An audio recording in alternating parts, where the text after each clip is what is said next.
The youth truth part 3 is that perfectionism caused by people pleaser syndrome is at an all-time high, and it is killing your athletes' confidence, their joy. It's leading to burnout at extremely high rates, and it's leading to them not being aligned with who they're actually supposed to be and what they're actually supposed to do on and off the field. I'm going to give you a story to highlight this. We had a young lady come work with us about a year and a half ago, and this young lady, when I asked her what her goals were, she's 12 years old. When I asked her what her goals were, she said to me, you know what, I really want to get faster and I got to get stronger for lacrosse. I said, really? Why do you want that? And that why question led her to tell me that her coach had been calling her the feather, referring to how easily she gets blown over and knocked over because she's so weak. Okay, so of course she wants to change that, because who would want to go to practice as a 12-year-old and have your coach call you the feather? So she wanted to please coach, she wanted to make him happy, so she wanted to get stronger for coach, not for herself.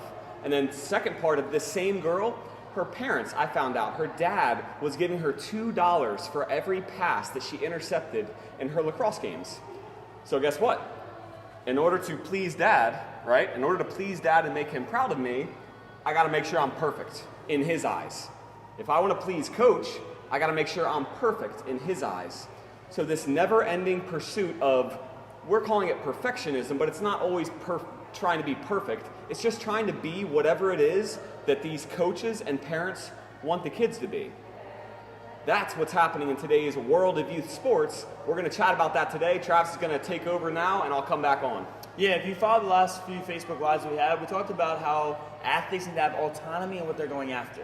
Right? A major problem we're seeing in the youth sports industry is when you're trying to live up to someone else's expectations or goals, well, that's going to lead to stress and anxiety.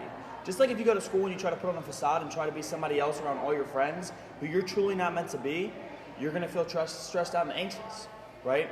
For me, when I was going through school, I suppressed that loud, goofy side I had because I was afraid my friends were going to judge me, right? So if you want your athlete to truly shine and really elevate to that next level, they got to have autonomy in what they're going after. So if they want to get stronger and faster, that's their goal, that's what they're shooting for because they want to play at the collegiate level or whatever it might be, then that's a good thing.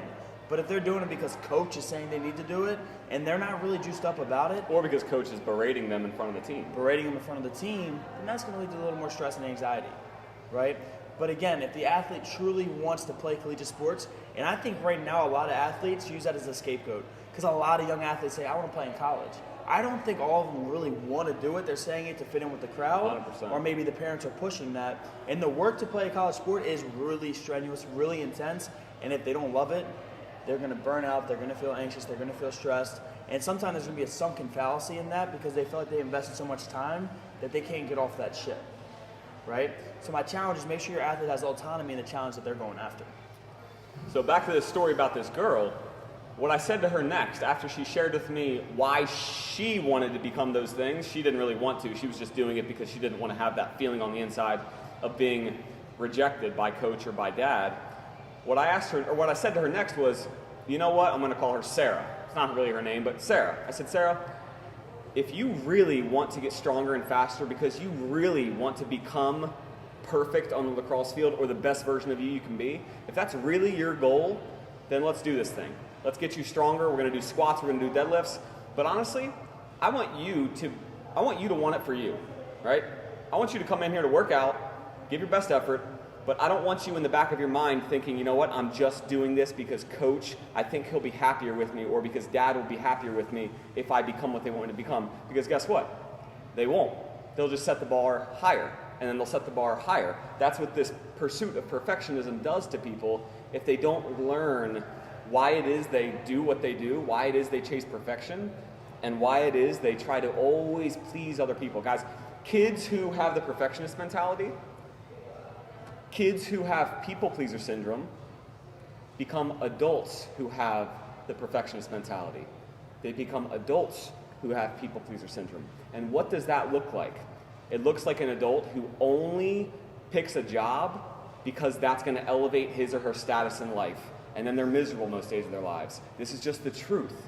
We're trying to give you guys the truth about what's happening. Kids who have these things become adults who have these things. Adults, I mean, this is no different. I have to battle against this daily. Travis has to battle against these two things daily. Guys, perfectionism, there's no such word as perfect. It actually means to perfect. To perfect something means you just got to keep working at it, and you're never going to reach that shiny object that you're going for. We got to educate our youth on this. We got to make them realize that, hey, maybe we were part of the problem for a while. Maybe as their coach, we didn't even realize that we've been causing them to have these two things going on, and we need to set them free by saying, you know what, Sarah, I don't want you to do this for me. I want you to do this for you. I want you to do this because you're designed to be great at what you do. And I think you're going to enjoy sports so much more if you become faster and stronger, because who doesn't like winning? That's a different way to go about it than calling her a feather in front of the rest of her teammates. I mean, that's short-sighted. It pushed her and it motivated her to want to get better, but for how long? That 12-year-old girl would have burnt out by 14 years old had it not been for us educating her about this and letting her choose her own path rather than it being chosen for her. Yeah, now don't take what we're saying the wrong way. As coaches, your job is to motivate your athletes, and every athlete has a different button that you can push, right? But it takes time to really getting to know them, getting to know their goals, and then starting to play on that one a little bit. And when we say perfectionist mentality, they should have a pursuit to get better and what they want to get great at, right? We know we'll never reach perfection, okay? I watch athletes like Tom Brady, we all see him, but you see him, he's in a constant pursuit to get better, right? Over the length of his career, that's how he's been great. Kobe Bryant, Michael Jordan, a relentless work ethic, but they would have never pursued it that long if they didn't want to. Muhammad Ali's another example. They chased it because they wanted to be the pinnacle. That's what they truly wanted innately. They were doing it for themselves. So don't get it mistaken. We're still saying that athletes should strive to get better every day, but the autonomy and how we go about motivating them is the big stresses that we're seeing with these kids. That makes sense. On the other hand, I do want you to take it personally, because the fruit shows up in how is your athlete talking to you? Is your athlete asking you questions? Does your athlete feel comfortable sharing with you how they feel? Because if they're not sharing with you that they're feeling pressured or the expectations might be too high, if they're not sharing with you that they feel anxious or that they're feeling so stressed that it's impacting their performance negatively, it's impacting their self-esteem negatively, if they're not sharing those things with you, then number one, you haven't opened up that line of trust and communication by asking the right questions. And number two, they're scared that they're going to be criticized or ridiculed even more. So there's a couple of leadership principles that can factor in here. Number one is condemn in private, praise in public. Yes. You know, like if there's something wrong with your athlete, don't think by calling it out in front of the rest of the team it's going to motivate them. It might motivate them in the short term. You'll see them go out and try their best. Maybe that might happen, but it's short term. You know what I mean? It's not going to set them up to be successful in life. So I think this lesson for all of us coaches and parents, I think we need to take this very personally and look at it as, you know what? As a humble coach or parent, I can almost guarantee I've been failing at instilling some of these things into my athlete. What do I need to do to change? What do I need to do to change as a coach? What do I need to do to change as a parent? I think that's a healthy thing. That's what love-powered leadership looks like in action. And if we all do that, then our youth, the state of our youth, perfectionism, people pleaser syndrome, those things will start to decline, performance will rise, everybody is happy, everybody is jolly, everybody is having fun, and everybody's winning. You know what I mean? Like you can't have one without the other. Fun and winning, they really do go hand in hand. Yeah, and it's all about leveling up, right? Everything rises and sinks on leadership. So my challenge is just leveling up, right? What you're doing, it might have worked traditionally, but we can always get better at it. So just a nice way to look at it.